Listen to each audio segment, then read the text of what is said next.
Tudo começou com um pedido simples de um cliente comum. Marcelo, técnico em segurança residencial, foi chamado para instalar um sistema de monitoramento em uma casa antiga nos arredores de Curitiba. O imóvel, comprado recentemente por um jovem casal, tinha uma arquitetura dos anos 60 e muitos pontos cegos. A esposa, grávida de 8 meses, dizia sentir uma presença constante nos corredores e no quarto do bebê, o que motivou a contratação. Marcelo fez a instalação em uma tarde chuvosa de sexta-feira. 4 câmeras internas e 2 externas, todas com visão noturna e detecção de movimento. Um trabalho de rotina, mas ele não sabia que estava ativando os olhos para algo que não queria ser visto. No dia seguinte, o casal ligou assustado. As câmeras haviam captado ruídos estranhos durante a madrugada. Marcelo acessou o sistema remotamente. O que viu não parecia alarmante à primeira vista, apenas sombras suaves se movendo nos cantos. Provavelmente falhas na infravermelho, pensou. Ainda assim, marcou uma visita para segunda-feira, só por precaução. Quando chegou, encontrou a casa silenciosa. A campainha tocava, mas ninguém atendia. Achando que haviam saído, ele usou o código de segurança que o casal lhe dera. A porta se abriu com um leve estalo, revelando um silêncio quase opressor lá dentro. A sala estava intacta, mas a televisão do quarto principal estava ligada, exibindo estática. O som branco enchia o ambiente com uma frequência desconfortável. Marcelo chamou pelo casal, mas não obteve resposta. Ele decidiu revisar os arquivos de gravação no próprio DVR. E foi então que encontrou o clipe da madrugada anterior. Às 3h17 da manhã, todas as câmeras internas foram ativadas ao mesmo tempo. Primeiro, uma interferência pesada tomou conta da tela, como se algo estivesse bloqueando o sinal. Quando a imagem retornou, a câmera da sala captou uma figura parada em frente ao sofá. Era alta, magra e estava imóvel.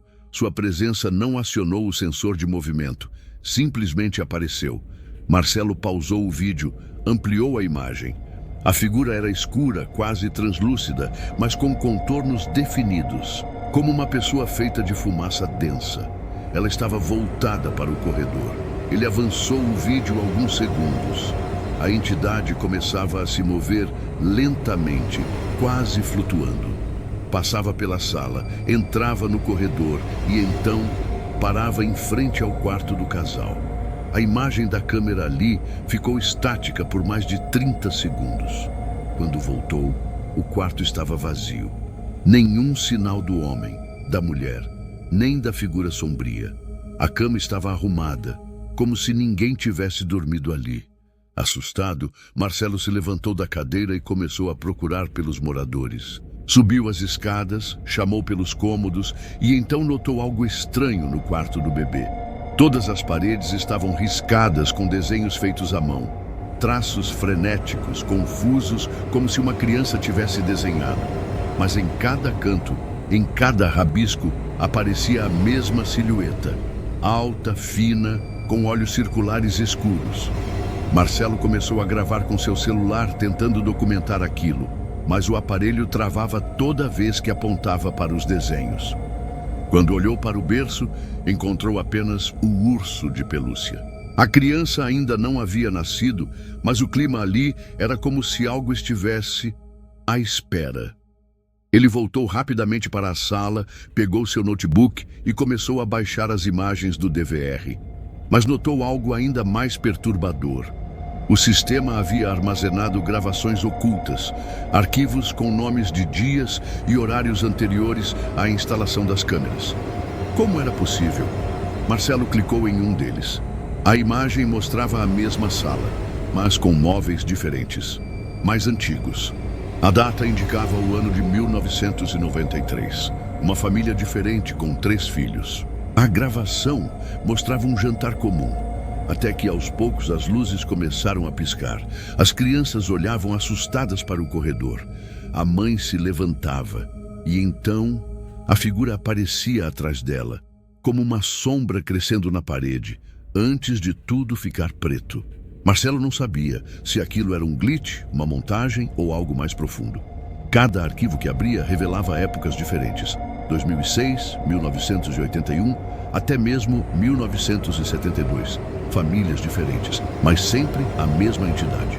Sempre no mesmo ponto da casa, o corredor. Era como se aquela coisa estivesse presa ali, mas não no tempo. Presa no espaço, ativa em ciclos, visitando quem ousasse morar naquele lugar. Ele tentou buscar explicações racionais, mas seus pensamentos foram interrompidos por um som seco vindo da escada. Um passo, depois outro. Lentamente, algo descia. Ele se virou, esperando ver o casal finalmente aparecer, mas não havia ninguém. Só o som. Como se alguém estivesse arrastando os pés, descendo com extrema lentidão. Pegou seu notebook e correu para a porta, mas ela estava trancada por dentro, embora ele não tivesse girado o trinco. Quando tentou destrancar, o trinco girava em falso, como se a estrutura estivesse desmontada por dentro. Voltou para a sala, ofegante, e sentiu a temperatura cair subitamente. O ar ficou denso, pesado. Ele olhou para a TV, a estática havia mudado. Agora mostrava em baixa resolução a sala onde ele estava, com ele mesmo sentado ali, assistindo à TV. Era como um espelho distorcido. A imagem na TV o mostrava com segundos de atraso. Mas então, algo mudou. Na gravação da TV, ele começava a se levantar. Olhava para o lado e via a sombra. Ele assistia à própria reação antecipadamente. A figura sombria surgia atrás dele na TV, mas ele não a via ao vivo. Era como se o sistema previsse o que estava prestes a acontecer. Um delay macabro. Quando se virou na realidade, não havia nada, mas a imagem na tela já mostrava a entidade próxima, seus contornos se aproximando mais e mais da lente. Marcelo desligou a TV bruscamente e, no mesmo instante, todas as câmeras desligaram também. O sistema inteiro apagou. A energia oscilou, mas não caiu completamente. As câmeras, apenas os olhos que revelavam o que não devia ser revelado a Penazo. Ele ficou ali, respirando fundo, tentando entender o que fazer. Pensou em pular a janela, mas a vista estava completamente escura. Do lado de fora, a rua havia desaparecido. Não havia mais casas vizinhas, nem postes, nem céu. Apenas um breu infinito, como se a casa tivesse sido arrancada do mundo. Ele se lembrou do gerador nos fundos e decidiu tentar ligá-lo para reiniciar o sistema. Foi até a porta da cozinha, mas assim que a abriu, parou. Do lado de fora, no quintal, havia pegadas na terra molhada. Pegadas descalças, grandes, indo em direção à casa. E não havia marcas de saída, como se a coisa tivesse surgido ali e apenas caminhado para dentro. Marcelo fechou a porta com força, trancou-a com uma cadeira e recuou. Começou a ouvir um sussurro vindo da tubulação, do encanamento, das paredes. Vozes, muitas em línguas que ele não conhecia. Foi até o quadro de energia, tentou reiniciar manualmente. Nada funcionava. Quando voltou para a sala, a TV havia ligado sozinha. Agora, exibia imagens em tempo real, mas de um cômodo que ele não reconhecia. Parecia um porão. E no centro da imagem, alguém estava amarrado em uma cadeira. A pessoa chorava, tentava gritar, mas sem som. Marcelo tentou pausar o vídeo, mas o controle não respondia. E então, a câmera aproximou o rosto da vítima. Era ele, na mesma roupa que usava naquele instante. O chão tremia levemente. As luzes piscavam em sincronia com os batimentos do coração de Marcelo, que agora estavam fora de controle. Ele tentava sair, gritar, correr, mas seus pés pareciam pesados, como se o ar tivesse se transformado em água. No canto da sala, a sombra começou a surgir. Primeiro na parede, depois no teto e, enfim, se materializando lentamente. Era como se o tempo estivesse sendo dobrado e a casa estivesse revelando sua verdadeira face. A sombra esticava os braços. Marcelo desmaiou antes de ver o toque final. Dias depois, a casa foi considerada abandonada novamente. A polícia foi chamada após denúncias de barulho constante, mas não encontrou ninguém. O DVR foi recolhido como prova. Ao revisar os arquivos, os investigadores encontraram apenas um vídeo repetido. Marcelo entrando na casa. Mais nada. Nenhuma imagem posterior, nenhuma gravação do casal. As câmeras estavam funcionando, mas os registros haviam sido apagados ou substituídos, exceto por um último frame congelado na TV da sala. A imagem de Marcelo sentado, encarando a tela, com olhos vazios, enquanto uma figura escura o observava ao fundo. A casa foi colocada à venda novamente, por um preço muito abaixo do mercado. Uma nova família demonstrou interesse.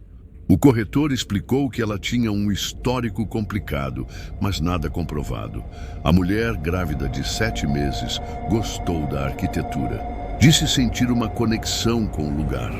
O marido achou as câmeras modernas um bônus inesperado. Na primeira noite, às 3h17, as luzes da sala começaram a piscar e a gravação foi ativada. Pela última vez. Até hoje, ninguém conseguiu explicar o que exatamente aconteceu naquela casa. As imagens gravadas desafiam qualquer lógica, qualquer explicação racional. O técnico desapareceu sem deixar vestígios. E os novos moradores nunca mais foram vistos. Apenas a câmera da sala continua gravando. Se você chegou até aqui, talvez esteja pronto para enxergar o que muitos preferem ignorar. O que se esconde nas sombras pode estar bem mais perto do que você imagina. Inscreva-se no canal, deixe seu like e ative o sininho para não perder o próximo caso. Aqui, a escuridão sempre tem algo a revelar.